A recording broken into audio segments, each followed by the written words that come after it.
بسم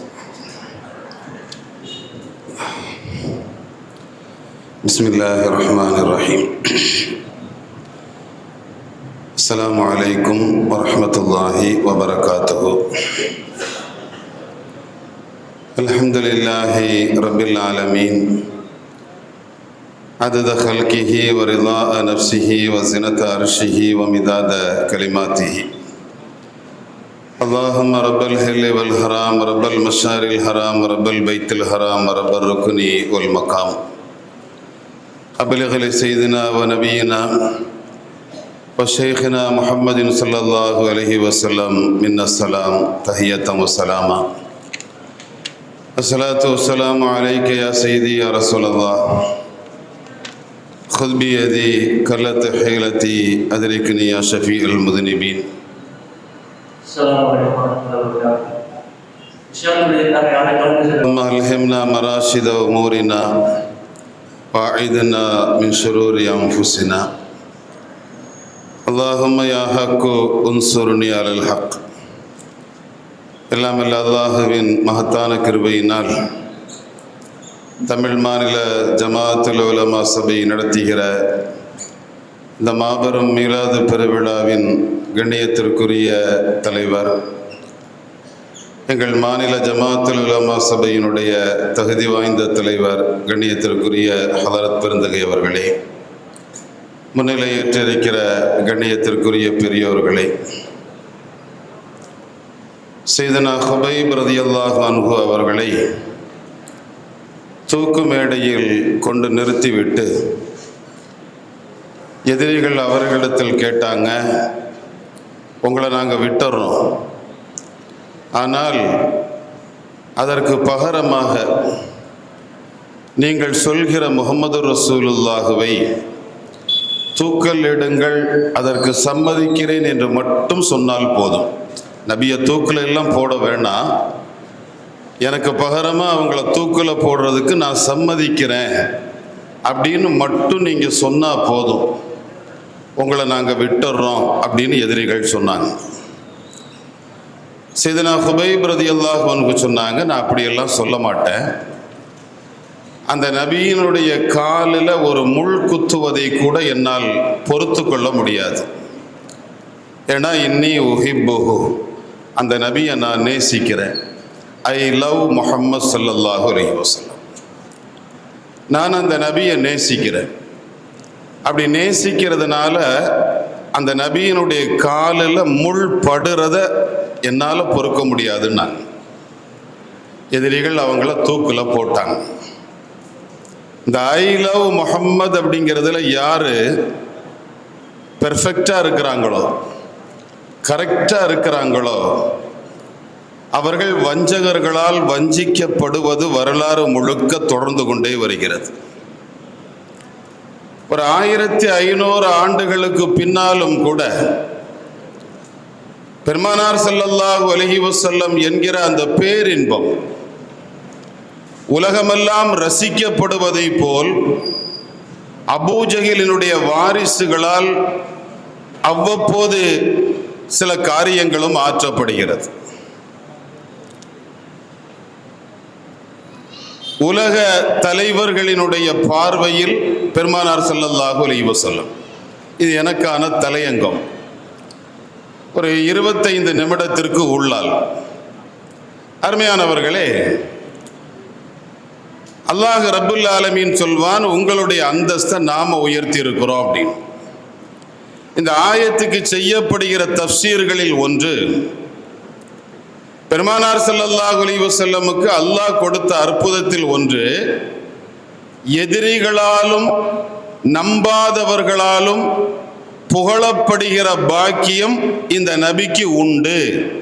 அல்லாஹ் யாருக்கெல்லாம் உணவளிக்கிறானோ, அல்லாஹ் யாருக்கெல்லாம் ரஸாக்காக இருக்கிறானோ, அல்லாஹ் யாரையெல்லாம் படைத்திருக்கிறானோ அப்படிப்பட்ட எல்லோரும் ஏற்றுக்கொள்கிற ஒரு குணாளராக அல்லாஹ் இந்த நபியை ஆக்குவான் என்று இந்த ஆயத்திற்கு ஒரு விளக்கம் சொல்லப்படுகிறது. எனவேதான் இந்த உலகத்தில் எல்லோராலும் ஏற்றுக்கொள்ளப்பட்ட ஒரு பெருமகனாராக அல்லாஹ் அவர்களை ஆக்கினார்.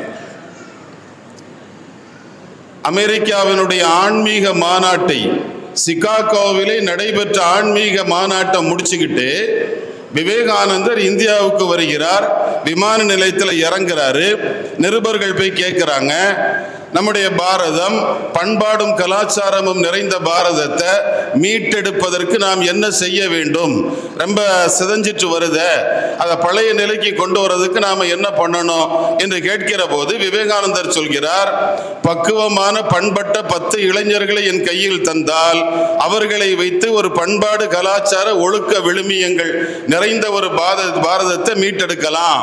எனக்கு தேவை ஒரு 10 பிள்ளைங்க, நல்ல பிள்ளைங்க. அந்த பிள்ளைங்களை தந்தா நான் எல்லாம் சரி பண்ணிடுவேன்னு சொல்றார். இப்ப நாம என்ன யோசிக்கிறோம்? மக்காவுல பள்ளிக்கூடம் இல்லாத மக்காவுல பெருமானார் ஸல்லல்லாஹு அலைஹி வஸல்லம் பிறந்து 40 வயசுல லா இலாஹ இல்லல்லாஹ் முஹம்மது ரசூலுல்லாஹ் என்கிற அந்த கலிமாவை அவர்கள் வாயிலிருந்து வெளிப்படுத்துகிற போது அவர்களை ஏற்றுக்கொள்கிற ஒரு மனிதர் இந்த பூமியில இல்லை. லா இலாஹ இல்லல்லாஹ்வை ஏற்றிருந்த ஆட்கள் இருந்தாங்க. ஆனா முஹம்மது ரசூலுல்லாஹ் வெளிப்படுகிற போது அதை ஏற்றுக்கொண்ட ஒரு மனிதர் கூட இந்த பூமியில இல்லை. அப்படி இல்லாத அந்த நிலப்பரப்புல நின்னுகிட்டு நான் உங்களை எல்லாம் சீர்படுத்த வந்திருக்கிறேன், நான் ஒரு சீர்திருத்தவாதி, நான் சத்திய பாதையில் உங்களை அழைக்க வந்திருக்கிறேன் என்று சொன்னார்கள் அல்லவா? அதை விவேகானந்தர் கோடிட்டு காட்டுகிறார். தன்னுடைய கர்ம யோகத்தில் எழுதுறார். அந்த கர்ம யோகத்தில் அவர் எழுதுகிற போது முகமது நபியினுடைய வரலாற்றை படித்த போது ஒற்றை மனிதராக ஓரிரை கொள்கையை சொல்லி அவர் அல்லாஹ் இறைவனுடைய தீர்க்கதரிசி என்பதை தன்னை முன்னிறுத்தி இந்த சமூகத்தில் ஒரு பெரிய புரட்சியை செய்த ஒரு ஆன்மீக அரசியல் வாழ்வியல் நிறைந்த ஒரு புரட்சியாளராக அந்த நன்னபியை நான் பார்க்கிறேன் என்று எழுதி மகிழ்கிறார். இப்ப அரசியலும் ஆன்மீகமும் சேர்ந்து இருக்கக்கூடிய ஒரு கலவை. இந்த உலகத்துல பாரதத்துல ஒடுக்கப்பட்ட சமுதாயத்திற்காக குரல் கொடுத்தவர் அண்ணல் அம்பேத்கர். எனவே அவர்கள் எல்லோராலும் நினைவு கூறப்படுகிறார். அதே போல ஜாதி ஒழிப்பு இது போன்ற காரியங்களுக்காக குரல் கொடுத்தவர் தந்தை பெரியார். கருப்பர்களுக்கு எதிராக நடைபெற்ற அந்த பிரச்சனைகளுக்கு எதிராக குரல் கொடுத்தவர் ஆபிரகாம் லிங்கம். தென்னாப்பிரிக்காவினுடைய நெல்சன் மண்டேலா. இப்படி ஒவ்வொரு காரியங்களுக்காக குரல் கொடுத்தவர்கள் வரலாற்றிலே உண்டு. ஆனால் மனிதம் மீண்டும் மீண்டு வர ஒட்டுமொத்த காரியங்களுக்காய் குரல் கொடுத்த ஒரு மனிதர் உண்டு என்றால் அது சையதுனா முஹம்மது ஸல்லல்லாஹு அலைஹி வஸல்லம் மட்டும்தான். எல்லா காரியங்களையும் முன்னிறுத்தி எல்லாவற்றிலுமான வழிகாட்டுதலை பதித்து இந்த சமூகத்தில் ஒரு பெரிய புரட்சியை மாற்றத்தை கொண்டு வந்தவர்கள். அதனாலதான் மேல்நாட்டு அறிஞர் ஹிப்பர் சொல்கிறார், நான் நபியினுடைய வரலாறை படிக்க முற்படுகிற போது நான் சாதாரணமாகத்தான் உள்ளே சென்று பார்த்தேன். ஒரு பாலைவனத்திலே படிக்க தெரியாத சமூக அமைப்பை கொண்ட ஒரு குடும்பத்தில் பிறந்த ஒருவர் என்ன பெரிதாக சொல்லிவிடப் போகிறார் என்கிற எண்ணத்தோடு வரலாறை படிக்க ஆரம்பித்தேன். படிக்க படிக்க அப்படியே மண்டியிட்டு அமர்ந்து விட்டேன். அந்த மாணவியினுடைய ஒழுக்க விழுமியங்களையும் அவர்கள் போதித்த ஆற்றல் முறைகளையும் பார்க்கிற போது அதிசயத்தை போய் நான் இப்படி நினைத்தேன், யாருடைய வரலாறையும் படிக்காமல் இவர் வரலாறை முதல் வரலாறாகவும் கடைசி வரலாறாகவும் நான் படித்திருக்கலாமே என்கிற எண்ணம் எனக்குள் வந்தது. காரணம், இவர்களிடம் மட்டும்தான் ஆன்மீகமும் அரசியலும் ஒட்டுமொத்தமாய் வந்திருந்தது. ஒரு தலைவருக்கான ஒழுக்க விழுமியங்களும் நடைமுறைகளும் இவர்களிடத்தில் மிகப்பெரிய அளவிலே புதைந்து கிடப்பதை வரலாறு நெறியிலும் என்னால் பார்க்க முடிகிறது. நான் படித்து பார்த்தேன். அவர்களுடைய வரலாற்றில் 5 செய்திகள் என்னை அற்புதப்படுத்தியது. அந்த 5லும் நான் அப்படியே மண்டியிட்டு அவர்களுக்கு முன்னால் தலை சாய்த்து அமர்ந்து விட்டேன் என்று மெய்சிலிர்த்து எழுதுகிறார். எழுதுகிற போது சொல்கிறார், முதல்ல அவருடைய மனதுக்குள்ளால இருந்தது, பெருமானார் ஸல்லல்லாஹு அலைஹி வஸல்லம் மனசுக்குள்ள இருந்தது மாறாத எண்ணம். மாறாத எண்ணம், ஒருபோதும் மாறாத எண்ணம். எல்லா நிலையிலும் இறைவனை சார்ந்து நிற்கிற ஏகத்துவ மனப்பான்மை. எல்லா நிலையிலும் இறைவனையே சார்ந்து நிற்கிற ஏகத்துவ மனப்பான்மை. அந்த மனப்பான்மை, மாறாத எண்ணம் அவர்களிடத்தில் நிலையாக இருந்ததை நான் படித்த போது அதிசயித்து போனேன். ஆம், பிள்ளைகள் வாழ்க்கையிலேயே 7 பிள்ளைகளில் 6 குழந்தைகள் தொடராக இறந்திருக்கிறார்கள். தன்னை அரவணைத்த அன்னை கதீஜாவும் அபூ தாலிபும் அடுத்தடுத்து மரணித்திருக்கிறார்கள்.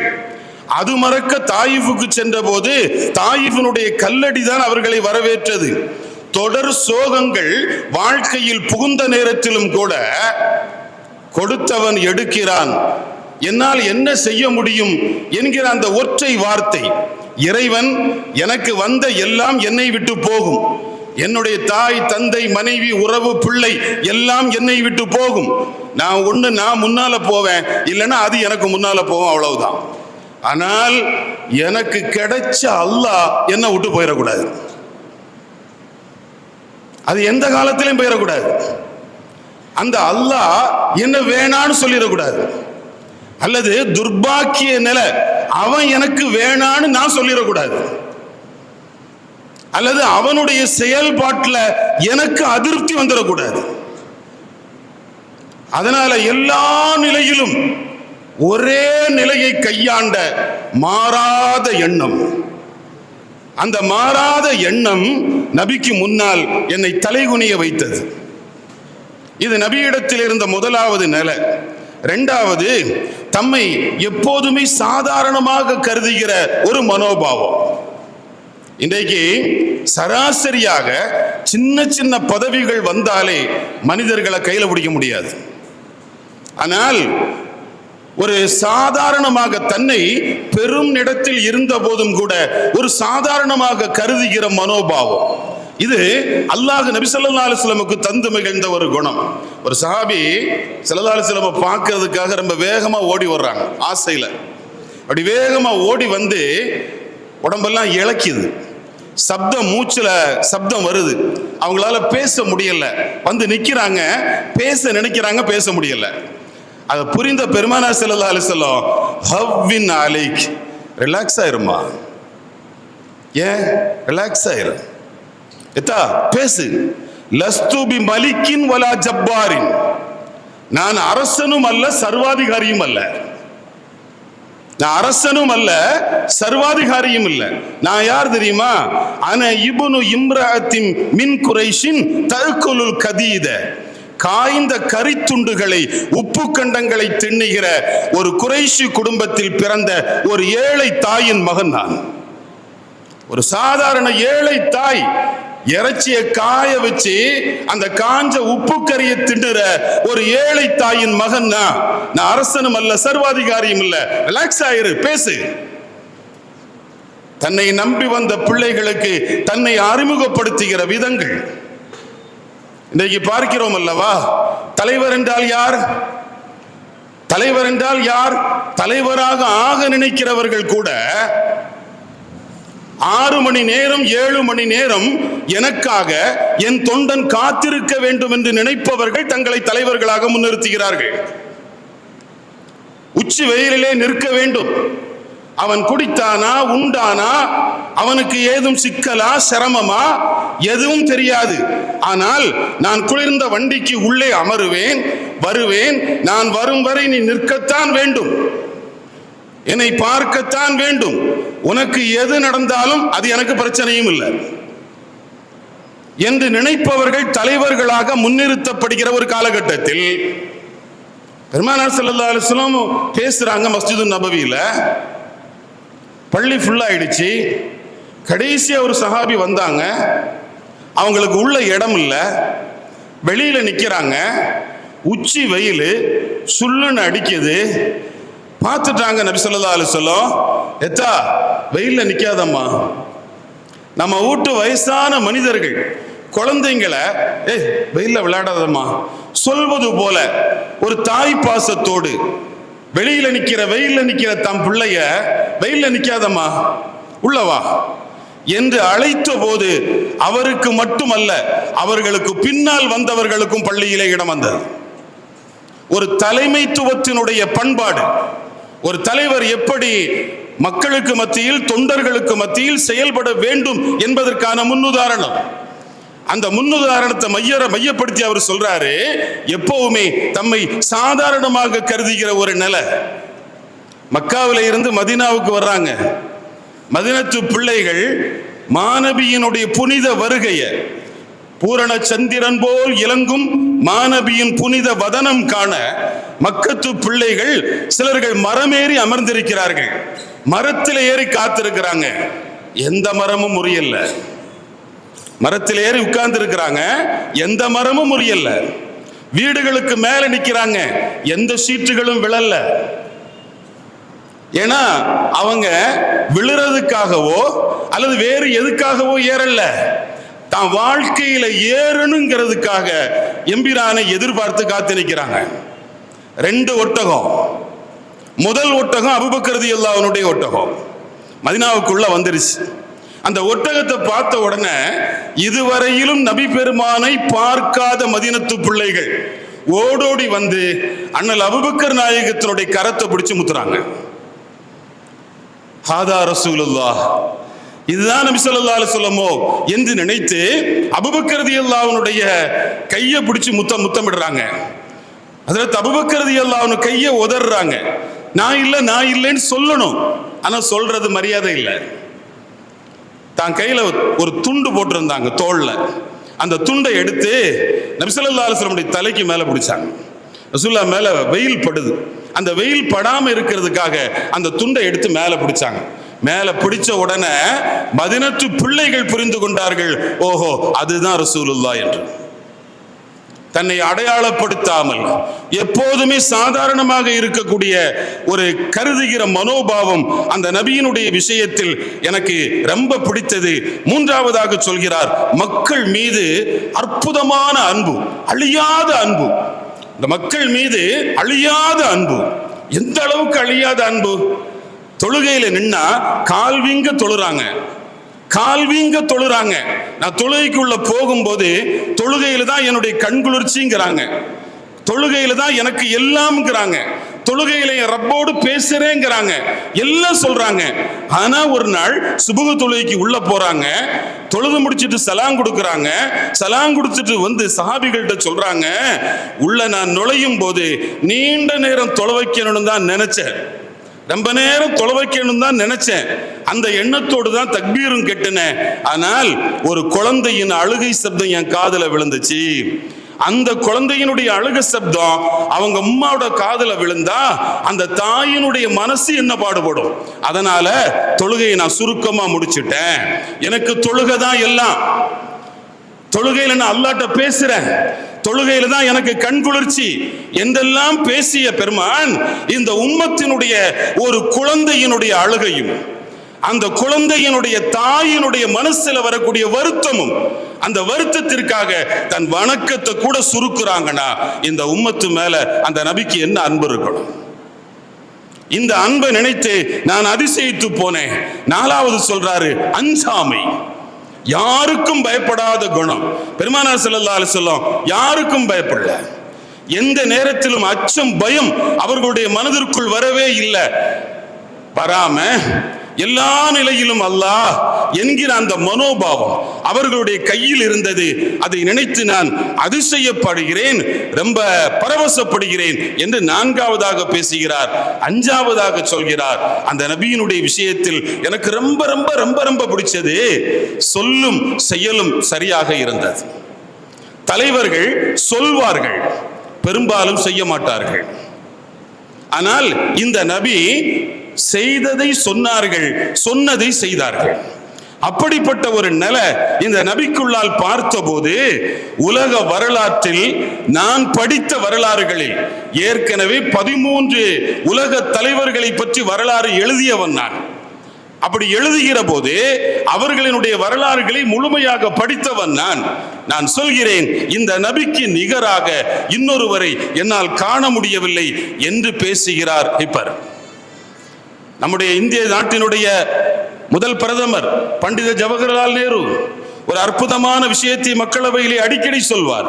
சபாநாயகரிடத்தில் அவர் உள்ளே வரும்போதெல்லாம் சொல்வார். சபாநாயகரிடத்திலே சொல்வாராம், சபாநாயகர் அவர்களே, ஆளுங்கட்சி உறுப்பினர்களுக்கு வாய்ப்புகள் கொடுப்பதை விட எதிர்க்கட்சி உறுப்பினர்களுக்கு நீங்கள் அதிகம் வாய்ப்புகளை தாருங்கள். அப்படி தந்தாதான் நாட்டு மக்களுக்கு என்ன தேவைங்கிறது எனக்கு தெரியும். ஏன்னா எங்க கட்சிக்காரங்க என்னதான் பேசுவாங்க, புகழ்ந்துதான் பேசுவாங்க, சரி குறை சொல்ல மாட்டான், நிறைய தான் பேசுவாங்க. எதிர்கட்சிக்காரங்க பேசினாதான் குறைகள் வெளியே வரும். அதனால எங்க ஆளுகளுக்குள்ள வாய்ப்பை குறைச்சி நீங்க அதிகமா அவங்களுக்கு வாய்ப்பு கொடுங்கன்னு சொன்னாங்களாம். இங்க பெருமானார் ஸல்லல்லாஹு அலைஹி வஸல்லம் வரலாற்றுல பெருமானாரை நேசிக்கிற பெருமக்கள் பதிவு செய்த செய்திகளை விட நபி ஸல்லல்லாஹு அலைஹி வஸல்லம்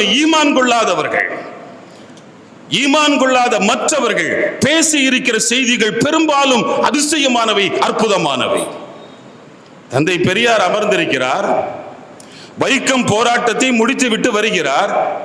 வந்த பின்பு அவரிடத்தில் ஒருவர் வந்து கேட்கிறார், ஐயா, நான் தீண்டத்தகாதவனாக, தீண்டாமைக்கு உள் அகப்பட்டவனாக கிடக்கிறேன், ஒடுக்கப்பட்டவர் என்று ஓரம் கட்டப்படுகிறேன், சமூகத்திலே நிமிர்ந்து வாழ வேண்டும் என்று நினைக்கிறேன், அதற்கு நான் என்ன செய்ய வேண்டும் என்று கேட்கிறார். பெரியார் சொல்கிறார், அப்படியா, நீ காலையிலே ஏ என்று அழைக்கப்பட்டாயா, இப்போது பக்கத்தில் இருக்கிற பள்ளிவாசலுக்கு போ, அங்கு போய் நீ துலுக்க, அவர் பாணியில் நீ துலுக்கனாக மாறு, முஸ்லிமாக மாறு, மாறிவிட்டு உன்னுடைய தெருவுக்குள் நீ போனா உன்னை காலையில ஏன்னவன் இப்ப பாயின்னு சொல்வான், போ அப்படின்னாரு. சொல்லிட்டு தான் இன இழிவு நீங்க இஸ்லாமை நன்மருந்து என்று பேசினார், எழுதினார். அந்த நூலிலே அவர் எழுதுகிற போது சொல்கிறார், முகம்மது நபி அவருடைய சமத்துவ சகோதரத்துவ போதனைகளில் என்னை கரங்கடித்து விட்டார் என்கிறார். என்னை அவர் கிறங்க செய்து விட்டார். அப்படிப்பட்ட ஒரு சமத்துவ சகோதரத்துவ கட்டமைப்பை அந்த நபி உருவாக்கி இருக்கிறார். அதை நான் அதிசயித்து பார்க்கிறேன் என்று பெரியார். கடவுள் இல்லை என்று சொன்னவர்களை கூட தன் காலடியில் கொண்டு வந்து கிடத்தியவர்கள் பெருமானார் ஸல்லல்லாஹு அலைஹி வஸல்லம். நபி ஸல்லல்லாஹு அலைஹி வஸல்லம் ஆளுமைகளில் மிகப்பெரிய ஆளுமை.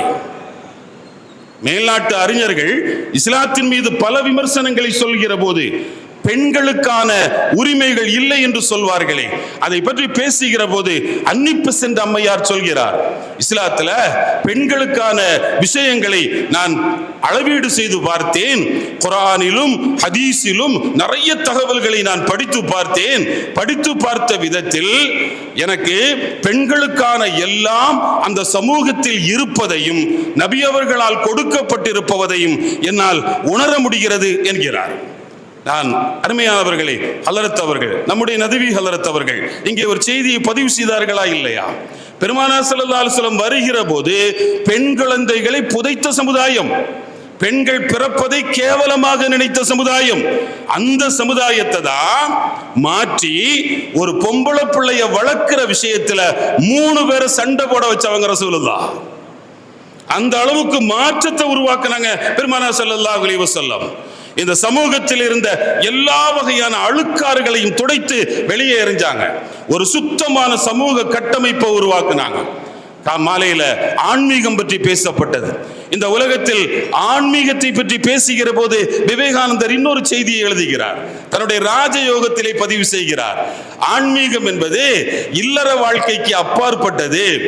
ஆன்மீகத்தில் இருப்பவர்கள் ஆண்டவனை அடைய முடியாது என்று நினைத்திருந்த ஒரு கருத்தியல இந்த உலகத்தில் முதலில் மறுத்தவர் முஹம்மது ஸல்லல்லாஹு அலைஹி வஸல்லம் என்கிறார். ஏன்னா கல்யாணமானவங்க ஆண்டவனை அடைய முடியாது, இறைவனை நெருங்க முடியாது, அதனால இல்லறம் அது ஆன்மீகத்திற்கு எதிரானது என்கிற ஒரு சித்தாந்தம் உலகத்தில் உருவாக்கப்பட்டிருந்த காலகட்டம். அந்த காலகட்டத்தில் தான் பெருமானார் ஸல்லல்லாஹு அலைஹி வஸல்லம் சொன்னாங்க, மன் அராத அன் யல்கல்லாஹ தாஹிரன் முத்தஹரன் ஃபல்யதஸவ்வஜில் ஹராயிர். அல்லாஹுவ உள்ளிலும் வெளியிலும் சுத்தமான நிலையில சந்திக்கணும்னு நினைச்சீங்கன்னா சாலிகான பெண்களை திருமணம் செய்து கொள்ளுங்கள். நாங்க அந்த திருமணத்தின் மூலமாக அல்லாஹுவை அடைய முடியும்.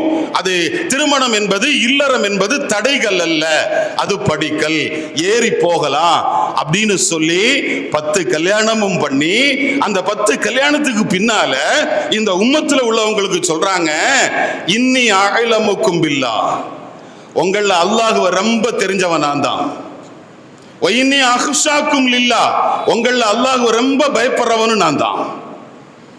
இந்த என்கிட்ட இருக்கிற ஆன்மீகம் மாதிரி யாற்றையும் இல்லை. ஆனா எனக்கு திருமணம் ஆயிருக்கு, நான் மனைவிகளை வச்சிருக்கிற, குழந்தைகளை பெற்றிருக்கிற, சமூகத்தோட வாழுற. அதனால இல்லறம் என்பது அது ஆன்மீகத்திற்கு எதிரானது இல்லை என்று சொல்லியும் செய்தும் காட்டிய அந்த விஷயத்தை நான் அதிசயிக்கிறேன் என்கிறார் விவேகானந்தர். ஒரு ஆன்மீகவாதியாக பேசுகிறார். ஏனென்றால் உலகம் இப்படித்தான் சில காரியங்களை நம்பி வைத்திருக்கிறது. அந்த நம்புதல்களில் பெருமானார் ஸல்லல்லாஹு அலைஹி வஸல்லம் மாற்றத்தை உருவாக்கினாங்க.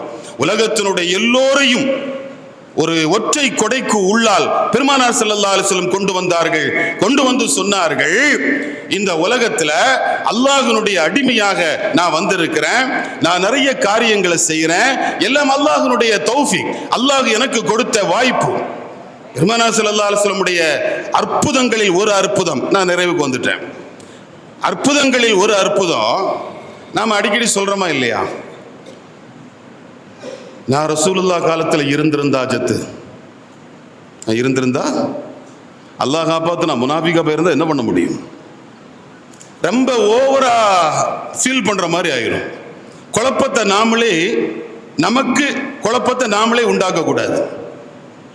ஹஜ்ரத் ஹுதைஃபா ரலியல்லாஹு அன்ஹு உட்கார்ந்து இருக்கிறாங்க. இமாம் முஸ்லிமினுடைய ரிவாயத்து. ஹுதைஃபா ரலியல்லாஹு அன்ஹு உட்கார்ந்து இருக்கும்போது ஒருத்தர் சொல்றாரு, லவ் அத்ரக்து ஸமன ரசூலில்லாஹ் லகாத்தல்து மஅஹு வ அப்லக்து ஃபீஹி.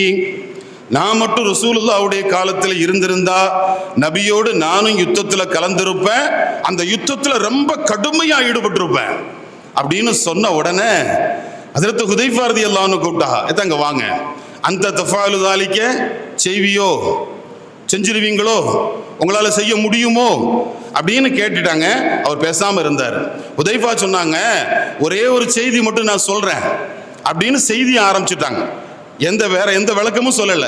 என்ன அர்த்தம்? நான் சொல்ற செய்தியை மட்டும் கேட்டு நீயே ஒரு முடிவுக்கு வா அப்படின்னு சொல்லிட்டு சொன்னாங்க. ஹுதைஃபா ரலியல்லாஹு அன்ஹு கந்தக் யுத்தம், அந்த கந்தக் யுத்தத்தினுடைய ஒரு நாள் ராத்திரி மதீனாவை சுற்றி அகழ் தோண்டப்பட்டிருக்கு.